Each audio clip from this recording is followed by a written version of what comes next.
오늘 목사님께서 광고하시면서 카페 라운지에 급속 충전기가 설치되었으니 충전이 필요하신 분은 좀 충전을 이용해 주시라고 광고해 주셨는데요. 저는 우리 성도님들께 또 이렇게 한번 광고를 드리고 싶습니다. 오늘 또 하나님의 급속 충전이 필요하신 분들은 오늘 이 예배 가운데 급속 충전하셔서 세상을 나가셔서 힘있게 살아가시기를 주님의 이름으로 축복합니다. 그런 시간이 되기를 바랍니다. 성도님 여러분, 오늘 말씀은 너무나 잘 알려진 본문이죠. 나는 포도나무요 너희는 가지라 라는 이 말씀, 누구나 다 한 번쯤은 읽어보고 들어보고 또 암송하는 구절이기도 합니다. 그런데 이렇게 익숙한 본문일수록 우리는 조심해야 합니다. 왜 그렇죠? 왜냐하면 잘 알기 때문에 대충 읽고 또 대충 결론을 내리기 쉬워요. 열매 맺어야지, 맞아, 사랑해야지, 순종해야지, 그렇게 우리는 쉽게 답을 내리려고 합니다. 그런데 오늘 말씀을 보면요, 예수님께서는 먼저 열매를 말씀하시기보다는 예수님이 어떤 분이신지를 먼저 말씀하십니다. 어떻게 말씀하시죠? 1절인데요. 나는 참 포도나무요 내 아버지는 농부라 라고 말씀하십니다. 이 말씀이 왜 중요한가? 예수님은 단지 내가 포도나무다 라고만 말씀하시지 않고 참 포도나무다 라고 말씀을 하시는데요. 이 포도나무라는 것은 구약에서 보면은 이스라엘을 상징하는 그런 단어입니다. 시편 80편에서는 하나님께서 애굽에서 포도나무를 심으셨다라고 이렇게 이스라엘을 묘사하고 있고, 또 이사야서 5장에서는 그렇게 심은 포도나무를 하나님께서, 포도원 주인이신 하나님께서 열심히 돌보고 가꾸었지만 극상품 포도나무에서 사실 들포도나무 열매가 맺혔다라고 하면서 이스라엘의 실패를 고발하는 것이죠. 그래서 예수님께서 나는 참 포도나무다라고 말씀하셨을 때 이 말씀을 듣고 있는 제자들은 어떤 느낌일까요? 예수님께서 식물 이야기를 하시는구나가 아니라 이스라엘 역사 가운데 실패했던 그런 이야기들을 떠올렸을 것입니다. 오늘 본문은 우리가 잘 알고 있듯이 유월절 전날 밤에 있었던 사건입니다. 다락방에서 유월절 만찬을 하시고 감람산 겟세마네 동산으로 가시는 그 여정 가운데 하신 말씀인데요.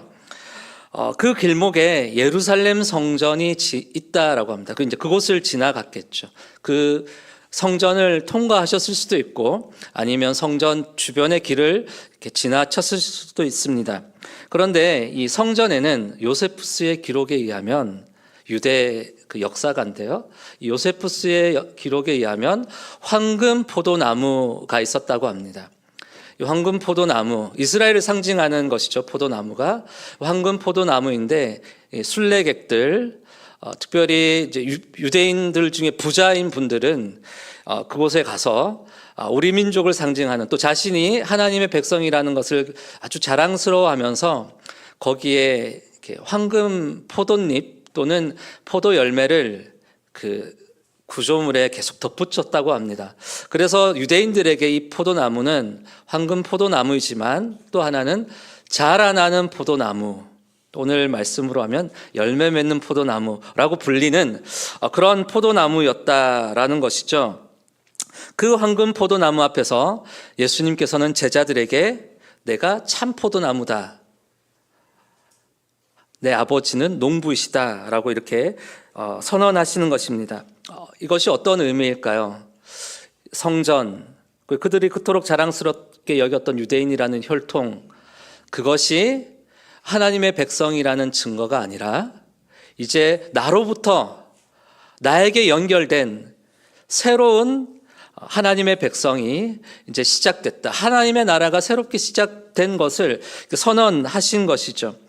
참된 생명과 열매의 중심은 성전이거나 혈통이 아니라 바로 예수님이시다라는 것을 선언하시는 것입니다. 나와 연합된, 나에게 붙어있는 가지가 참된 이스라엘 백성이다라는 것이죠. 이제 오늘 본문을 따라서 세 가지로 함께 말씀을 살펴보려고 하는데요. 먼저 우리 사람의 문제는 사람의 문제는 열매가 부족한 것이기 전에 줄기에서 떨어져 있다라는 것입니다. 열매가 부족한 것은 결과고, 사실 왜 그렇게 열매가 없는가라는 것은 나무에서, 줄기에서 떨어져 있기 때문이라는 것을 말씀드리고요. 두 번째, 예수님은 실패한 포도나무를 대신하셔서 오신 참 포도나무이시다라는 것을 말씀드리고 싶습니다. 그리고 세 번째, 그분 안에 거하는 자들, 가지들은 생명을 공급받아서 풍성한 열매를 맺고 변화를 일으킨다라는 것을 말씀드리겠습니다. 첫 번째, 인간의 문제는 열매 부족에 있는 것이 아니라 줄기에서 떨어져 있는, 나무에서 떨어진 데 있다라는 것인데요. 2절을 보면 무릇 내게 붙어 있어 열매를 맺지 아니하는 가지는 아버지께서 그것을 제거해 버리시고 무릇 열매를 맺는 가지는 더 열매를 맺게 하려 하여 그것을 깨끗하게 하시느니라. 이스라엘에게 있어서 포도나무는 매우 익숙한 작물이죠. 그리고 이스라엘에 있어서 그것은 매우 상업적으로 중요한 비중을 차지했습니다. 포도나무는 매우 손질을 잘 해줘야 돼요. 어떤 작물도 마찬가지지만 농부가 아주 세심하게 관리해야 하는 그런 작물이기도 합니다. 그런데 여기서 중요한 것은 가지는 어떻다는 것이죠? 절대로 스스로 혼자 살 수 없다라는 것입니다. 포도나무 가지는 나무에 붙어서 그 줄기에서 생명을 공급받아야지만 살아갈 수 있다라는 것입니다. 가지는 독립적으로 살 수 없다. 이것이 중요한 것이죠. 그러면 연결이 끊어지면 어떻게 된다는 것이죠? 우리 오늘 말씀을 읽었던 것처럼 말라버리고 그리고 구석에 방치되었다가 끌어모아서 불 뗄 때 뗄감으로 쓰는 그렇게 되어버린다라는 것입니다. 예수님은 5절에서 그 사실을 조금 더 직접적으로 말씀하시는데요. 나는 포도나무여 너희는 가지라. 나를 떠나서는 너희가 아무것도 할 수 없음이라. 사실 이 말씀을 듣는 우리 성도님들 어떤 느낌이 드세요? 좀 자존심이 상하지 않으십니까? 떠나서는 아무것도 할 수 없다. 우리는 뭔가 하고 싶잖아요. 뭔가 되고 싶잖아요. 해내고 싶습니다. 그래서 내가 좀 잘할 수 있는데 하나님 조금만 더 도와주시면 제가 해낼 것 같아요. 그러니까 하나님이 좀 도와주시면 해낼 수 있는, 그래도 괜찮은, 열심히 하면 될 것 같은 존재로 우리는 생각합니다. 결국 내 의지, 내가 좀 지금 열매를 못 맺는 것은 내가 의지가 부족했어, 좀 환경이 좋지 않았어, 또는 내가 노력을 좀 덜했어, 그때 상황이 조금만 달랐으면 더 잘 됐을 텐데 라고 그렇게 우리는 스스로 생각하죠. 관리를 조금 더 잘해야 됐었는데 라고 생각합니다. 그런데 예수님은 그렇게 말씀하지 않으십니다. 조금 부족하다가 아니라, 그래서 조금 도와주면 잘할 것이다가 아니라 어떻게 해요? 오늘 말씀에서 나를 떠나서는 너희가 아무것도 할 수 없다라고 말씀합니다. 이것은 이 말씀을 듣는 제자들에게도 충격이었을 것입니다. 예수님은 십자가를 지시고 부활 승천하셔서 이제 제자들과 함께 하실 수 없는, 육체적으로는 그런 상황일 때 제자들은 하나님께서 예수님을 통해서 부탁하신 그 일들을 제자들이 이루기를 우리가 한번 해보겠습니다. 그래, 우리가 그러면 사도행전에 기록된 것과 같은 역사를 한번 써내려 가보겠습니다라고 스스로 고백하면서 힘을 내보겠습니다. 그렇게 생각해야 될 텐데, 그래서 예수님은 격려하는, 너희 잘할 수 있어, 지금까지 배운 걸 잘 기억해봐, 힘내봐, 서로 열심히 연합해서 이겨내 라는 말씀을 주시지 않고 어떻게 해요? 나를 떠나서는 아무것도 할 수 없다. 너희는 앞으로 이 세상의 핍박과 고난 환난 가운데 그것을 이겨낼 수 있는 힘이 전혀 없다. 너희 스스로는 불가능하다라고 말씀하십니다. 그래서 이 제자들에게는 어쩌면 좀 충격적이었을 거예요. 뭔가 집과 그물을 다 버려두고 따랐던 제자들 입장에서는 우리가 아무것도 할 수 없다고요? 저 할 수 있는데요? 라는 그런 마음이 들었을 것입니다. 저는 이 복음의 이야기, 특별히 우리가 철저하게 죄인이다, 전적으로 타락했다라는 이 얘기를 들으면 상당히 이렇게 무기력해져요. 그리고 뭔가 저는 괜찮은 사람이고 싶은데, 잘하는 사람인 것을 인정받고 싶은데 이 복음의 이 앞에서 무기력하다, 전적 타락했다는 얘기를 들으면 상당히 자존심이 상합니다. 그래도 제가 좀 뭔가 한 거 있지 않나요? 그래도 제가 이렇게 사역을 하기로 했고요. 제가 그렇게 그때 복음을 듣고 깨닫고 믿기도 했잖아요. 저에게도 뭔가 했다라는 걸 좀 인정받고 싶은데 뭔가 아무것도 우리가 할 수 있는 것이 없다라는 이런 내용은 상당히 우리를 힘들게 합니다. 저만 그런가요? 다들 그렇게 느끼고 계신지 모르겠습니다. 그런데 구약의 이스라엘을 우리가 살펴보았지만, 그 역사를 살펴봤지만, 하나님께서 정말 좋은 포도나무를 선택하셔서 심으셨음에도 불구하고 그 포도나무 이스라엘은 하나님이 기대하신 그런 열매를 맺지 못했습니다. 하나님처럼 이스라엘을 사랑하신 분이 어디 있어요? 세상 어떤 신이 이스라엘을 그렇게까지 사랑하실 수가 있을까요? 비교하실 수 없는 분이시죠. 그럼에도 불구하고 하나님의 백성인 이스라엘은, 그 포도나무는 열매를 맺지 못했습니다. 좋은 열매를. 왜요? 율법이 없어서일까요? 농부가 조금 관심을 덜 가졌을까요? 아니면 그들에게 제도가 없었을까요? 그들의 열심이 부족했을까요? 어떻게 생각하세요? 그렇지 않죠. 그들은 정말 열심을 가졌습니다. 하나님을 향한 열심이 있었습니다. 그러나 그들에게 있어서 정말 하나님께서 기대하셨던 것은 그런 종교적인 열심, 또 우리가 하나님의 백성이라는 그런 자부심, 그것이 아니라 어떤 것이죠? 정말 사랑과 정의를 실천하는 것이죠. 그런 하나님 나라. 세상 나라는 힘과 권력으로, 그 논리로 지배하고 지배받는 그런 세상이라면, 하나님 나라는, 하나님께서도 우리를 그렇게 사랑하시듯이 하나님 나라는 힘 있는 자가 없는 자를 섬기고 가진 자가 없는 자에게 나누고 그러면서 함께 살아가는, 그래서 그런 나라를 보면서 주변 나라들이, 이방 나라들이 우리는 힘없는 사람을 괴롭혀야 하고 그것이 어떤 세상의 진리인데 이 나라는 어떻게 이렇게 돌아가고 있지? 이 나라의 왕은 누구시지? 라고 궁금함을 갖게 하는 것입니다. 그래서 결국은 우리의 왕은 다윗이 아니라 우리의 진짜 왕이신 분은 하나님이셔. 우리는 그분의 말씀을 따라서 살아가는 백성들이야 라고 해야 되는데, 그것이 맞죠. 하나님께서 이스라엘을 심으신 목적이죠. 그런데 이스라엘은 그것을 특권으로만 여기고 우리는 선택받았어, 너희는 선택받지 못했어, 그러니까 우리는 너희를 이방인처럼 취급할 거야. 그 어떤 의미인지 아시죠? 이방인 취급한다라는 것이. 그래서 그들을 주님께로 돌아오게 하는 그 제사장 나라의 역할을 감당하기보다는 오히려 그 다리를 끊어버리고 너희는 절대 우리와 같은 하나님의 백성이 될 수 없어 라고 하면서 스스로를 자랑스럽게 여겼습니다. 오늘 우리도 마찬가지죠. 우리의 문제는 조금 부족한 것이 아닙니다. 그래서 하나님이 좀 도와주시면 더 잘 될 수 있습니다 라고 하는 그것이, 하나님 없어도 살 수 있다라는 그것이 바로 문제인 것이죠. 부족하다고 느끼는 것, 그것이 문제인 것입니다. 우리는 하나님을 떠나서는 아무것도 할 수 없는 존재라는 것, 그것을 우리는 인식해야 하는데, 우리는 뭔가 할 수 있겠는데 그걸 위해서 하나님 조금 도와주시면 좋겠습니다 라고 우리는 그렇게 생각하는 것이죠. 그래서 어떤 목사님은 그런 표현을 쓰셨어요.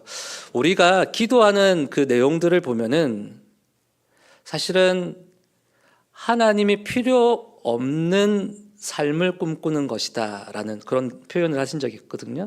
하나님 이거 해주세요, 이렇게 되면 좋겠어요, 이렇게 되어야 돼요 라고 하는 기도 제목들이 이루어지면 어떻게 되죠? 우리는 하나님 없이 살아가는 그런 세상인 것이죠. 내가 이런 걱정 없이 살고 싶어요, 내 삶을 내가 통제하고 싶고 내가 원하는 방향으로 삶이 흘러가기를 원해요 라는 것이죠. 그렇게 될 때 우리는 사실은 하나님을 섬기는, 예배하는 사람이기보다는 나를 위해서 하나님을 이용하려는 사람이라는 것을 우리는 깨닫게 됩니다. 우리는 이처럼 그런 열매들, 성과, 사람들이 볼 때 우리를 어떻게 생각하지? 우리는 얼마나 괜찮은 사람이지? 내가 어떤 학교, 어떤 집, 어떤 환경에서 내가 어떤 지위를 살아가고 있는지를 매우 중요하게 여기면서 그것을 우리는 생명처럼 생각합니다. 그 일에 하나님이 필요하실 수 있는 것이죠. 그래서 헌신하기도 하고 봉사하시기도 하고 또 신앙의 영역에서는 그것을 성경을 읽는 것도 우열을 가립니다. 내가 몇 번 더 읽었어. 나는 이렇게 이 말씀을 이렇게 알고 있는데 넌 몰라? 나는 기도를 이렇게 성숙하게 하는데 넌 그렇지 않아? 라고 그렇게 우리는 신앙 안에서도 그렇게 서로를 비교하고 누가 더 나은지를 그렇게 판단합니다. 그렇게 되면 우리 역시 황금 포도나무처럼 화려할 수 있지만 감동받을 수는 있죠. 와, 빛난다, 화려하다 할 수 있지만 생명은 없죠. 계속 뭔가 붙이고 만들어낼 수는 있지만 그 안에 생명이 없습니다. 결국 그런 가지는 농부이신 하나님께서 어떻게 하신다고요? 잘라낸다 라고 하시는 것이죠. 단절되는 것이죠. 오늘 본문은 단순히 열매가 없는 것을 지적하는 것으로 끝나지 않습니다. 더 깊은 것이죠. 질문을 우리에게 던집니다. 어디에 붙어 있느냐? 무엇으로 살아가고 있느냐? 그리고 누구에게 생명을 공급받고 있느냐라고 우리에게 질문합니다. 2절과 3절을 보면요, 예수님은 그리고 그것을 기록한 요한은 매우 섬세하게 언어 유희, 워드 프레이죠.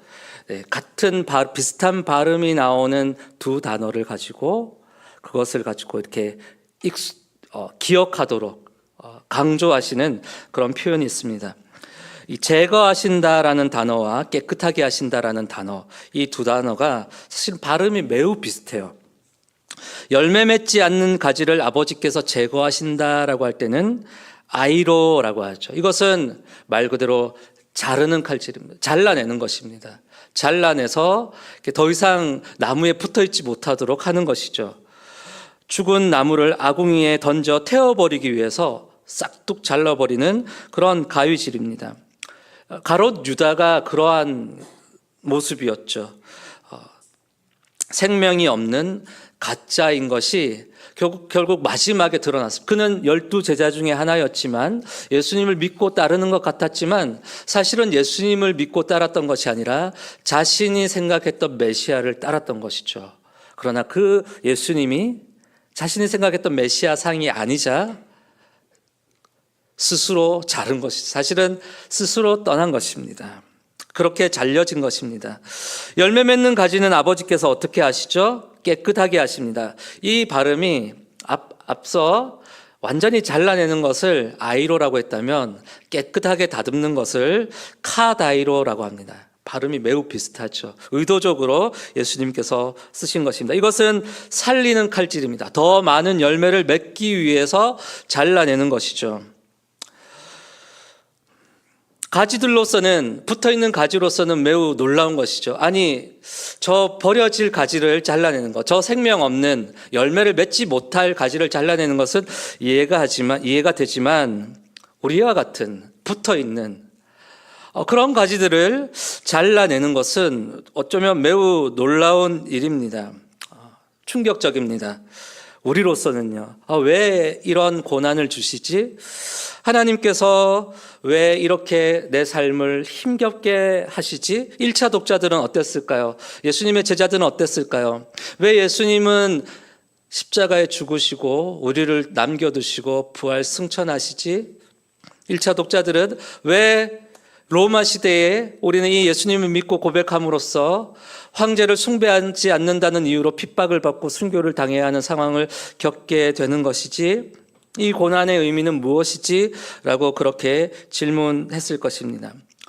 제자들은 분명 이 말씀을 듣고 우리가 겪는 이 고난이 아이로인지 카다이로인지, 우리를 잘라내버리기 위해서, 버리시기 위해서 하나님께서 하시는 고난인지, 아니면 우리를 더 다듬어서 그 다듬음을 통해서 깨끗하게 함을 통하여서 우리를 더 열매 맺게 하시기 위한 그 농부의 신실하고 사랑스러운 가위실인지, 비록 우리에게는 아픈 일이지만 그것을 제자들은 분별해야 했습니다. 이 말씀을 통해서 제자들은 알게 되는 것이죠.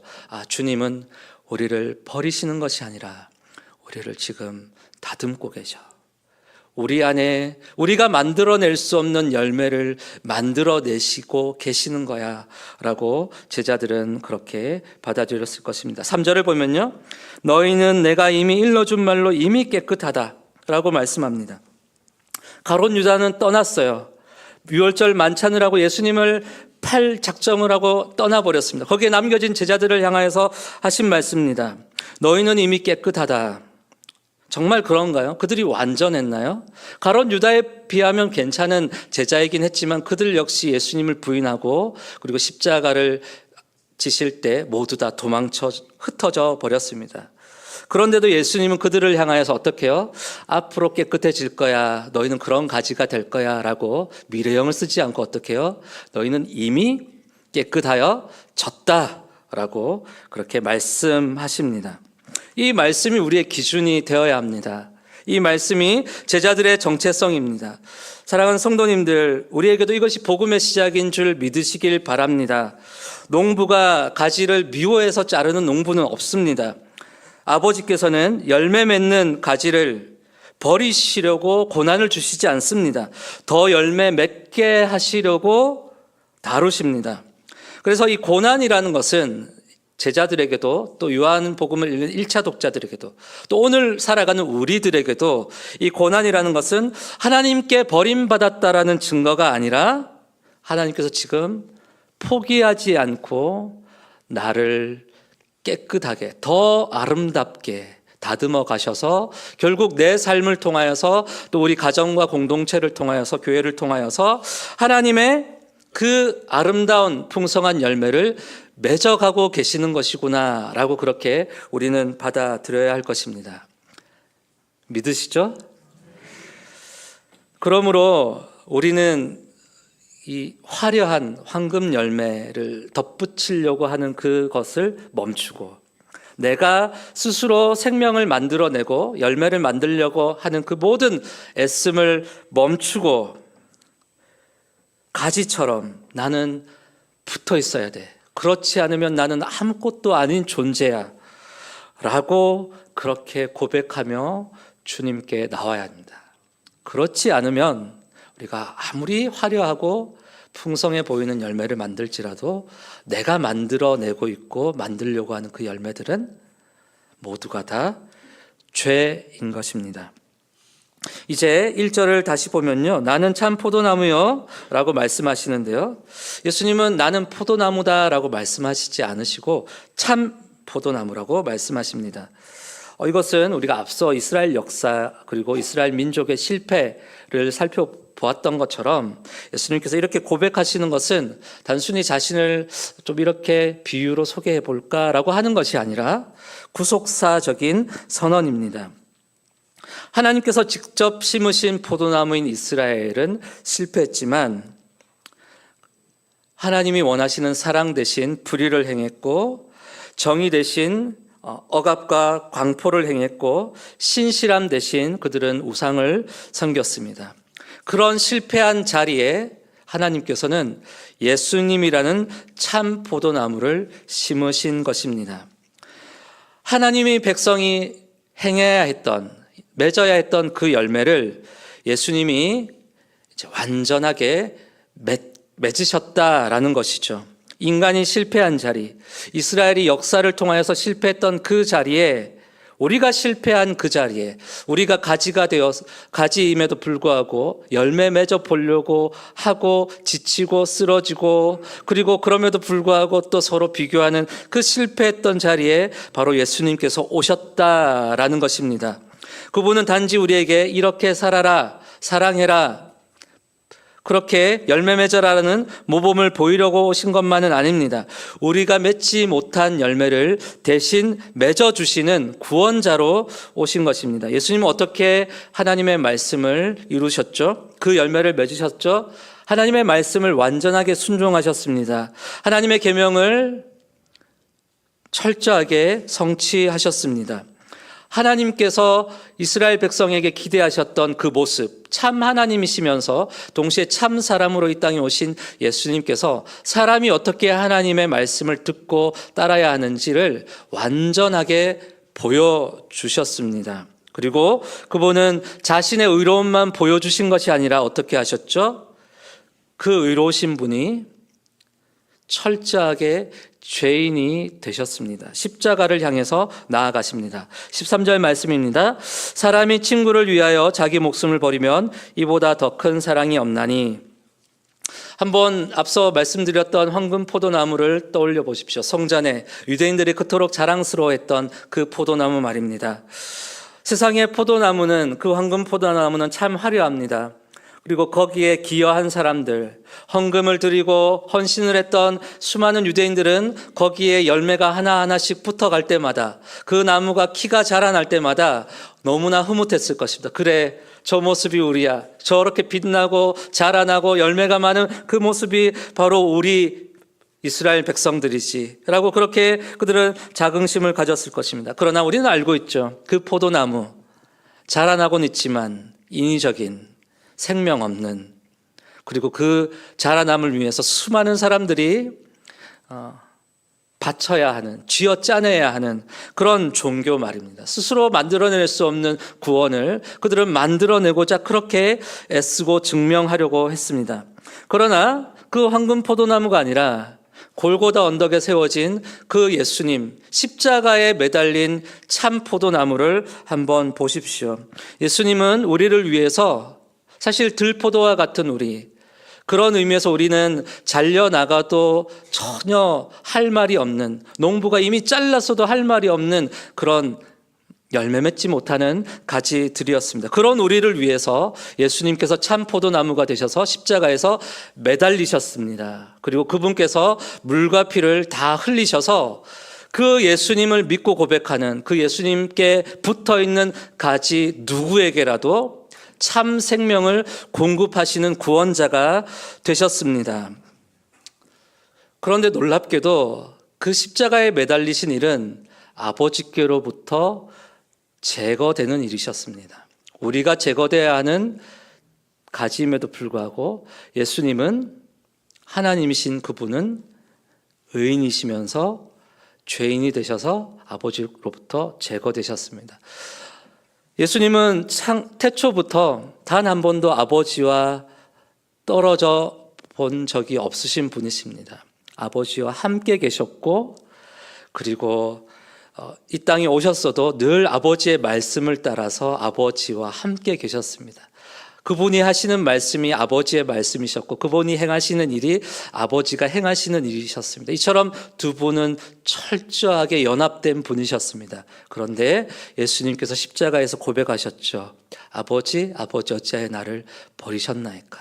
십자가에서 예수님은 아버지로부터 완전히 제거되셨습니다. 왜요? 우리가 제거되어야 하는데 그분이 제거되심으로써 우리를 붙이시기 위해서, 우리를 그분께 붙이시기 위해서 참 포도나무가 되셨습니다. 그리고 15절에서 예수님은 이제부터 너희를 종이라 하지 아니니 너희를 친구라 하였노니라고 말씀합니다. 우리의 이 개념에서는 친구, 우리와 예수님이 매우 이렇게 친밀해지고 동등해지고 그런 이제 관계로 그렇게 받아들일 수 있는데, 그런 의미도 있지만 여기에서의 친구는 왕이나 또 아주 존귀한 어떤 분이 그 뜻을 공유하고 그분의 영광스러운 사역에 동참하는, 그 뜻이 무엇인지를 알려주고 그 뜻에 동참하기를 바라는, 그래서 그것을 알려주고 그것을 함께 하자고 요청할 때 그것이 친구 관계가 된다라고 합니다. 그래서 예수님께서 하신 말씀, 이제 너희는 종이 아니라 친구다, 이 말은 뭐예요?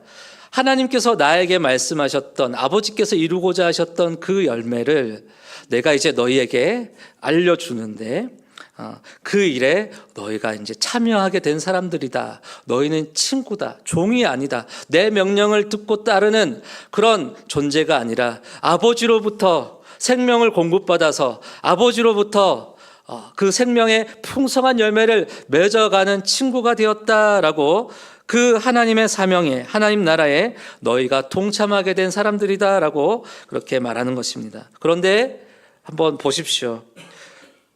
친구들의 모습이 어떤가요? 예수님께서 그렇게 하나님의 뜻을 알리시고 그리고 그들을 통해서 열매를 맺길 바라시는 그 제자들의 모습이 어떤가요?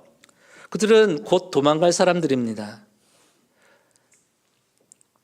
베드로는 예수님을 저주하면서 부인을 할 것입니다. 모두 배신하고 흔들렸습니다. 그런데도 예수님께서는 그 실패할 사람들을 가리켜서 어떻게 해요? 너희는 내 친구다 라고 말씀하시는 것이죠. 그리고 그들을 위해서 기꺼이 십자가에서 목숨을 버리셨습니다. 이것이 은혜이죠. 이것이 복음입니다.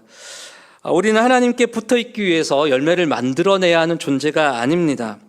오히려 우리는 잘려나가야 하는 가지와 같은 존재였습니다. 그런데 예수님이 그 자리에 서셨고요, 우리가 받아야 할 심판과 끊어짐을 그분이 대신 담당하셨습니다.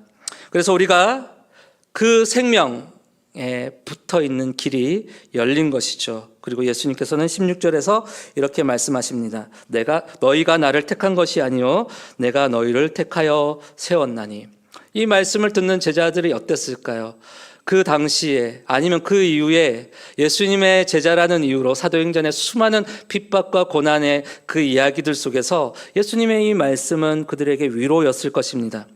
우리의 구원이 나의 결심이나 또 확신, 헌신의 크기에 달려있는 것이 아니라 하나님께서 선택하여서 세우신 것이구나. 주권적인 선택과 부르심이 먼저 있었구나. 그리고 그 부르심에 우리의 삶은 응답하는 것이구나 라는 것을 그들은 알게 되었을 때, 흔들릴 때마다 나 왜 이렇게 흔들리지? 나는 가지가 아닌가? 나 왜 이렇게 흔들리지? 왜 이렇게 두렵지? 불안하지? 무섭지? 라고 할 때 주님이 나를 택하여 세우셨구나. 먼저.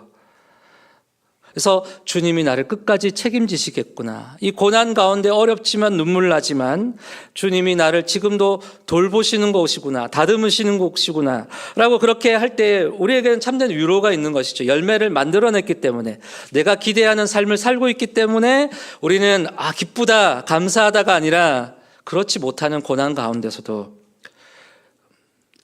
애매히 나쁜 일을 행하지 않았음에도 불구하고, 선을 행했음에도 불구하고 고난을 받을 때에도 우리는 기뻐할 수 있는 것이죠. 감사할 수 있는 것이죠. 우리의 믿음을 한번 잘 보십시오. 내가 뭔가 잘했기 때문에 기뻐하고 있습니까?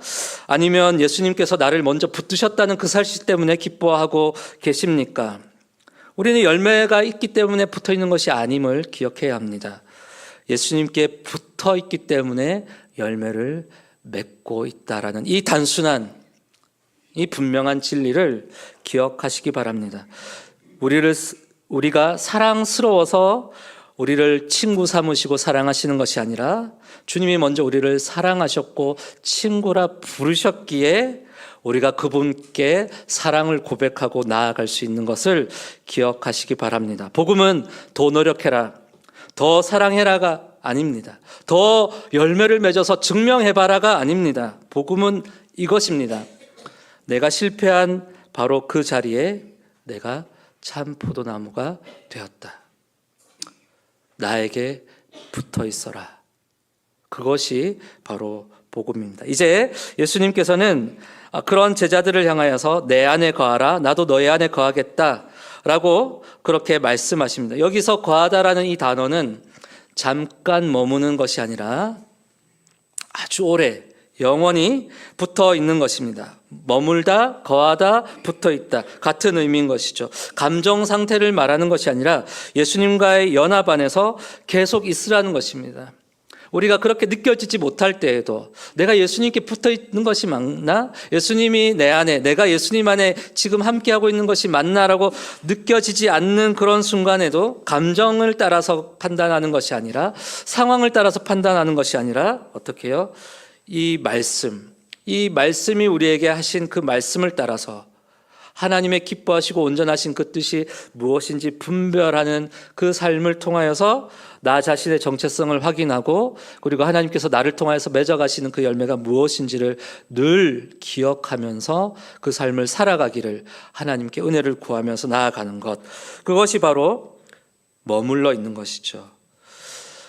그래서 이 머물러 있다라는 것, 이것은 정적인 것처럼 보이지만 단지 붙어 있는 것이구나. 나무 한번 보십시오.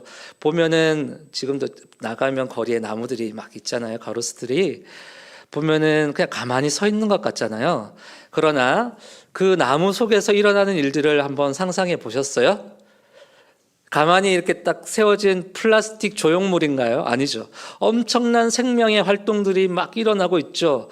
하루하루가 다르게 나뭇가지에서 순이 올라오고 있습니다.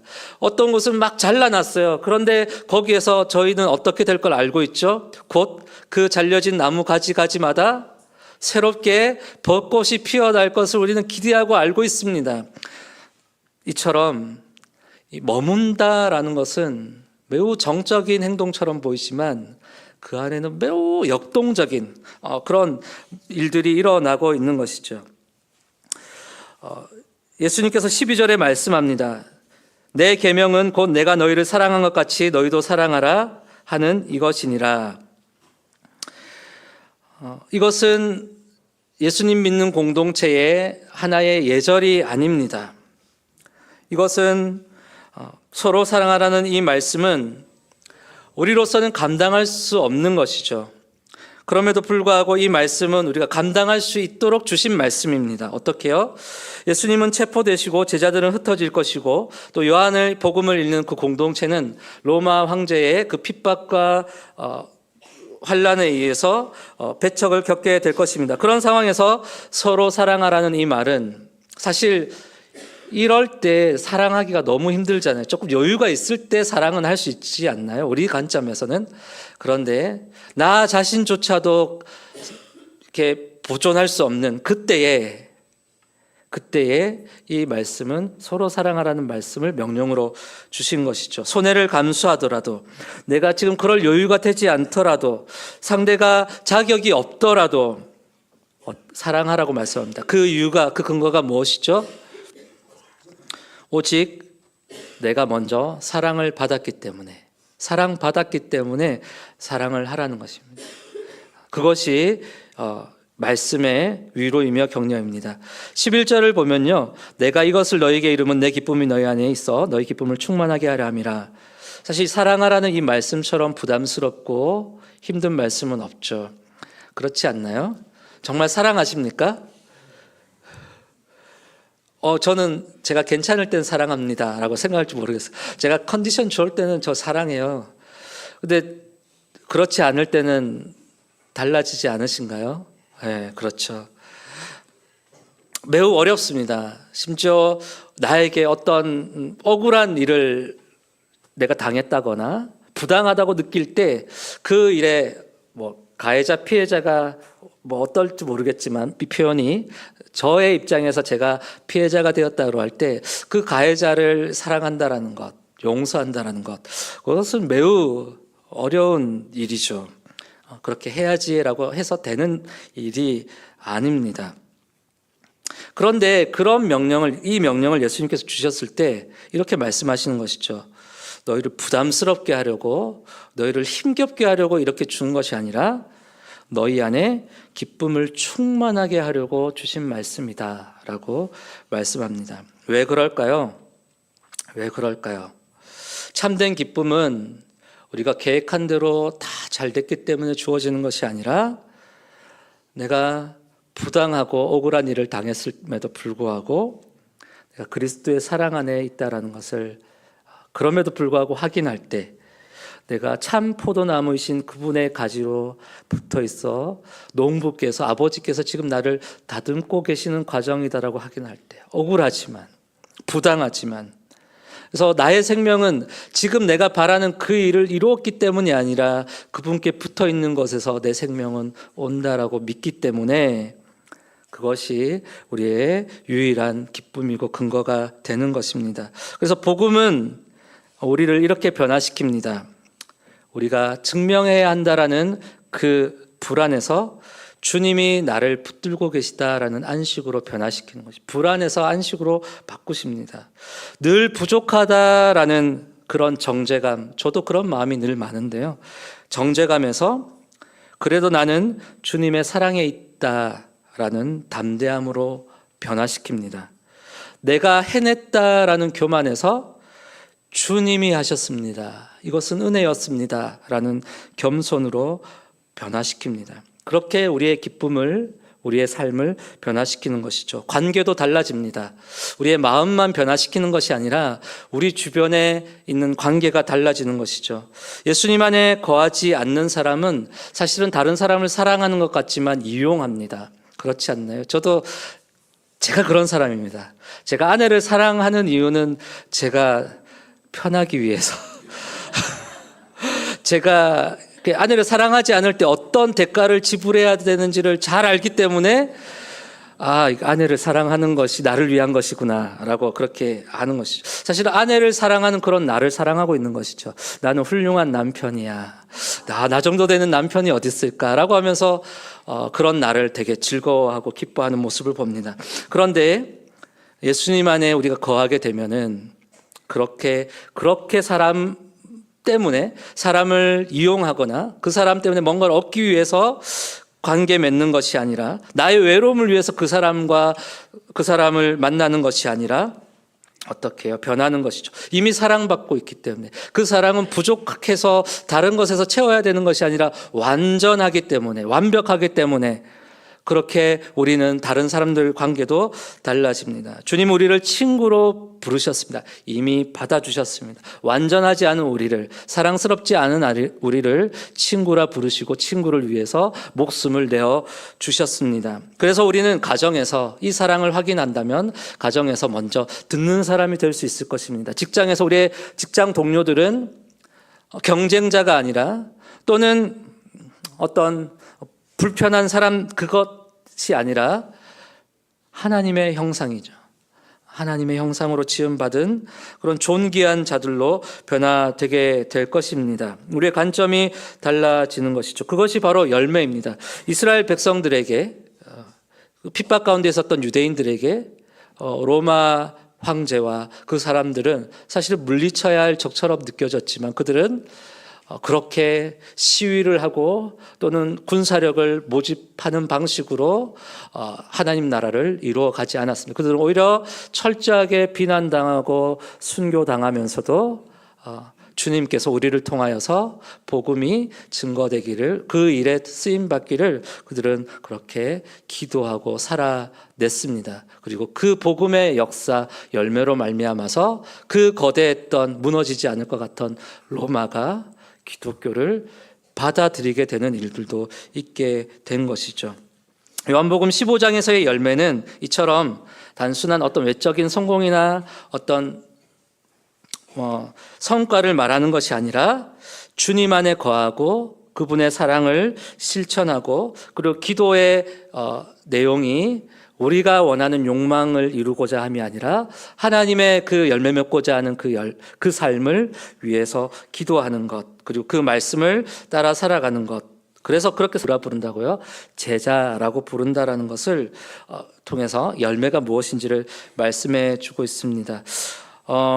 16절을 읽고 말씀을 맺겠습니다. 너희로 가서 열매를 맺게 하고 또 너희 열매가 항상 있게 하여 라고 말씀하시는데요. 예수님은 우리를 단순히 위로하시지만 않습니다. 예수님은 우리를 붙들어 주시고 보내십니다. 사랑 안에 머물게 하시고 열매 맺는 삶을 살아가게 하십니다. 앞서 우리가 살펴보았던 것처럼 예수님 안에 거한다, 머문다는 것은 가만히 아무것도 하지 않는다라는 것이 아니라 그분께 붙어 있는 것이죠. 딱 붙어 있고 그분으로부터 나오는 그 수액을 공급받아서 내가 만들어낼 수 없는 열매를 주님께서 만들어낼 수 있도록 내 삶을 완전히 열어드리는 것입니다. 나의 주인으로 그분을 모셔드리는 것이고 그분의 말씀이 내 삶의 통치 원리가 되는 것입니다. 사람들의 말이 아니라 내가 생각하는 세상의 어떤 그런 지식이 아니라 하나님의 말씀 안에 거하고 그 말씀이 나를 지배하는, 그래서 그 말씀을 따라 살아가는 그 삶, 그렇게 살아가는 사람의 기도 제목은 어떨까요? 당연히 그 하나님의 말씀을 따라서 기도할 수밖에 없겠죠. 저는 군 생활하면서 유성우를 많이 보았습니다. 그러면서 떨어지고 나서 늘 내가 소원을 말할 걸, 소원을 말했어야 되는데, 휴가 가서 여자친구가 아닌 휴가 가서 그 자매에게 고백하고 이루어졌으면 좋겠는데, 이런 약간 철없는 생각들을 했습니다. 늘 떨어지고 나서요. 진짜 소원이 아니었던 거죠. 왜냐하면 왜 별똥별이 떨어질 때 소원을 말하면 이루어진다라는 그 말이 있었을까? 그 짧은 찰나의 순간에 그 소원을 말할 정도라면 그가 고백하는 그 소원은 평생 매일매일 꿈꾸는 소원이었기 때문에 그 순간에 탁 말할 수 있었다라는 생각을 해보았습니다. 그런 꿈을 꾸는 사람이라면 별똥별을 보지 못하더라도 그 소원을 이루어낼 수 있는 사람이겠다. 마찬가지죠. 하나님의 말씀을 매일 사모하고 그 말씀이 이루어 가시는 그 삶을, 열매를 꿈꾸는 사람의 기도는 무엇이든 구하든 하나님 아버지께서 이루어 주시지 않으실까요? 저는 하나님께서 그렇게 반드시 하실 거라고 믿습니다. 사랑하는 성도님 여러분, 오늘 말씀은 왜 이것밖에 못했어? 왜 열매가 없어? 라고 몰아붙이기 위해서 우리에게 주신 말씀이 아닙니다. 우리를 부끄럽게 하시려는 말씀이 아닙니다. 우리에게 다시 생명의 근원으로 나아오라는 말씀입니다. 철저하게 홀로 되고 외롭고 고난 가운데 살아가게 될 그 제자들과, 그리고 요한복음을 읽는 독자들과, 그리고 2000여 년이 지나서 오늘을 살아가는 우리에게 이 말씀은 우리로 하여금 생명의 근원으로 다시 나오라 라는 초청의 말씀인 것입니다. 복음은 더 잘해야지, 더 열매 맺어야지가 아니라 저는 가지입니다. 주님은 저의 참 포도나무이십니다. 저는 주님이 없이는 아무것도 아닌 존재입니다. 제가 주님께만 의지하겠습니다. 라는 것이 바로 복음입니다. 지쳐 계시나요? 혹시 메말라 있다라는 느낌이 있습니까? 혹시 열매가 너무 없다라는 것 때문에 비교되고 낙심이 되십니까? 종교적으로, 신앙적으로 너무 열심히 하는데 그 안에 예수님과의 관계는 점점 멀어진 것 같이 느껴지지는 않습니까? 예수님 오늘 우리에게 말씀하십니다. 내 안에 거하라. 열매를 스스로 만들려고 하지 말고 내 안에 거하라. 말씀 안에 거하라. 라고 우리에게 말씀하십니다. 자기 증명이 아닌 그리스도의 사랑 안에 거하셔서 하나님께서 만들어내시는 열매로 풍성한 삶을 살아가시는 복된 성도님들 되시기를 주님의 이름으로 축복합니다. 기도드리겠습니다.